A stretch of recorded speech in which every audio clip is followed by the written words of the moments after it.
అందరికీ నమస్కారం. టెట్ విద్యార్థులందరికీ నా ఛానల్కి స్వాగతం. ఈరోజు మనం తీసుకుంటున్న క్వశ్చన్ ఏంటంటే, if cos theta is equal to 0.6, then find the value of 5 sin theta minus 3 tan theta. So this is the question. Okay? Solution. ఇక్కడ మీకు దత్తాంశంలో ఏమి ఇచ్చారు? Given cos theta is equal to 0.6. 0.6 ని ఫ్రాక్షన్స్ గా మార్చండి. 6/10, 2 3s 2 5s, 3/5. ఇక్కడ ఒక right angle triangle వేస్తాను చూడండి. చిన్నది ఏబిసి, బి దగ్గర 90 degrees ఉందనుకోండి. సపోజ్ ఇక్కడ తీటా తీసుకోండి angle. So cos theta is equal to 3/5. cos theta formula ఏంటి?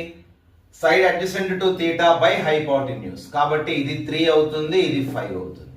పైదాగ్రం ట్రిప్లెట్ తెలుసు కదా మీకు, 3 4 5. 3 5 ఉంటే ఖచ్చితంగా ఇది ఎంత అయి ఉండాలి? 4. గుర్తుపెట్టుకోండి, పైదాగ్రం ట్రిప్లెట్ అంటాం దీన్ని. 3 4 5. ఓకే, కాబట్టి 3 5 ఉన్నట్లయితే కంపల్సరీగా ఇంకొక సైడ్ 4 అవుతుంది. ఇప్పుడు మనకి ఇక్కడ ఏమేం కావాలో చూడండి. సైన్ థీటా కావాలి, ఓకే, టాన్ థీటా కావాలి. Sine theta is equal to side opposite to theta ఎంత ఉంది? 4 బై హైపోటెన్యూస్ 5. టాన్ థీటా చూడండి ఎంత ఉందో. టాన్ థీటా ఫార్ములా ఏంటి? Side opposite to theta 4 by side adjacent to theta 3.